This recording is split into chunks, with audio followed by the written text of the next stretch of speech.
बिस्मिल्लाहिर्रहमानिर्रहीम रब्बि इश्रह ली सदरी व यस्सिर ली अमरी वहलुल उक़दतम मिन लिसानी यफ़क़हू क़ौली सल्लल्लाहु अला सय्यिदिना मुहम्मदिन व आलिहि व सहाबिहि वसल्लम।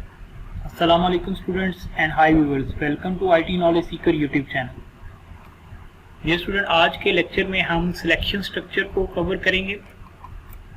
सिलेक्शन स्ट्रक्चर में हम इफ़ जो हमारे पास सिंगल सिलेक्शन है इस स्टेटमेंट को एक्सप्लोर करेंगे।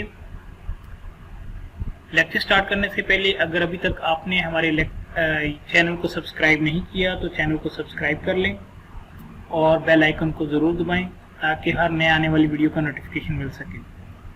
चलिए लेक्चर को स्टार्ट करते हैं। Selection structure also known as conditional और decision statement. The execution of statement depend on the condition. If the condition is true, the statement which is dependent to if will execute, otherwise it will skip. तो ये flow chart है, इसमें देखेंगे यहाँ पे हमारे पास जो कंडीशन है वो उसके ट्रू, अगर कंडीशन ट्रू है तो जो इफ के डिपेंडेंट स्टेटमेंट है वो रन होगी, और अगर फॉल्स है तो ये वाली जो इफ की डिपेंडेंट स्टेटमेंट ये ब्लॉक है ये स्किप हो जाएगा और उससे आगे जो स्टेटमेंट्स हैं वो एग्जीक्यूट होंगी। सिलेक्शन स्ट्रक्चर में हमारे पास हमने देखा था कि 4 टाइप ऑफ स्टेटमेंट्स हैं। एक सिंपल इफ है, एक इफ एल्स है, इफ एल्स इफ और स्विच। अभी हम सिंपल इफ को फोकस करेंगे। इसका सिंटैक्स ये है कि if keyword followed by parenthesis और उसके अंदर हम कंडीशन या क्राइटेरिया देंगे। ये यूजुअली रिलेशनल एक्सप्रेशन होगा जिसमें हम कोई कंपैरिजन वगैरह कर रहे होंगे। तो अगर कंडीशन जो है वो ट्रू होती है तो स्टेटमेंट एग्जीक्यूट होगी जो इफ की डिपेंडेंट है, और अगर कंडीशन फॉल्स होती है तो जो स्टेटमेंट इफ के डिपेंडेंट स्टेटमेंट है वो स्किप हो जाएगी। इसी तरह अगर हम मल्टीपल स्टेटमेंट को कंडीशन के डिपेंड करना चाहते हैं कि ये पूरा ब्लॉक जो है अगर कंडीशन ट्रू हो तो ये पूरा ब्लॉक एग्जीक्यूट होगा, और अगर कंडीशन फॉल्स होगी तो ये पूरा ब्लॉक स्किप हो जाएगा। मल्टीपल स्टेटमेंट के लिए हमें क्या करना पड़ता है, कर्ली ब्रेसेस में देना पड़ता है, उसको ब्लॉक बनाना पड़ता है। ठीक है, तो ये हमने सिंटैक्स देख ली है। अब इसकी एग्जांपल देखते हैं। ये हमने 2 वेरिएबल डिक्लेयर किए हैं। एक int a is equal to 10, एक a को हमने असाइन किया है 10 और b को असाइन किया है हमने 5। ये 2 वेरिएबल्स हैं और अब हम उनको कंपेयर कर रहे हैं a ग्रेटर देन b।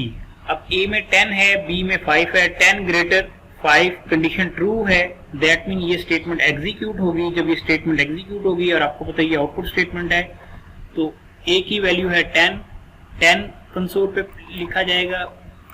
उसके बाद ये constant value as it is लिखी जाएगी, इज ग्रेटर देन, और उसके बाद b की वैल्यू, b में क्या है 5।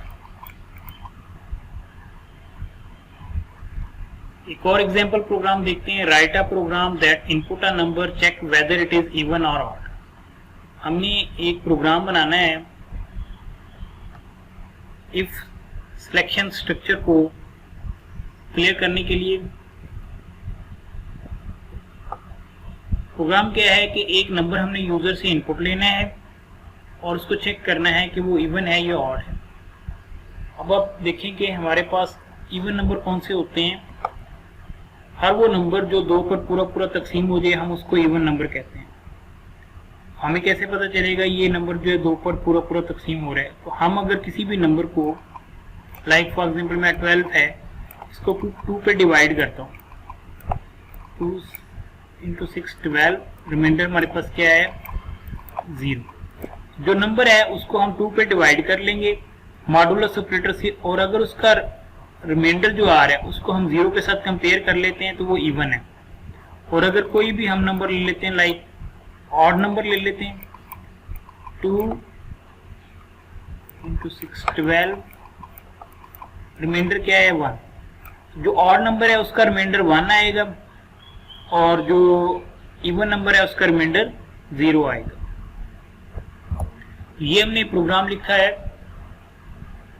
तो अब ये सबसे पहले हमने एक वेरिएबल डिक्लेयर किया है, int number integer variable declare किया है। जब ये स्टेटमेंट एग्जीक्यूट होगी तो 4 बाइट मेमोरी में रैम के अंदर रिजर्व हो जाएंगे नंबर के नाम से, ठीक है।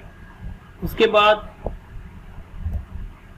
अगली स्टेटमेंट चलेगी, आउटपुट स्टेटमेंट जैसे ही चलेगी तो ये जो सी आउट में हमने दी हुई है कांस्टेंट वैल्यू, ये एज इट इज कंसोल पे प्रिंट हो जाएगी, एंटर द नंबर। और अभी जो नंबर हमने वेरिएबल डिक्लेयर किया था उसमें गार्बेज वैल्यू पड़ी हुई है, अभी तक हमने उसमें कोई वैल्यू इनपुट नहीं करवाई।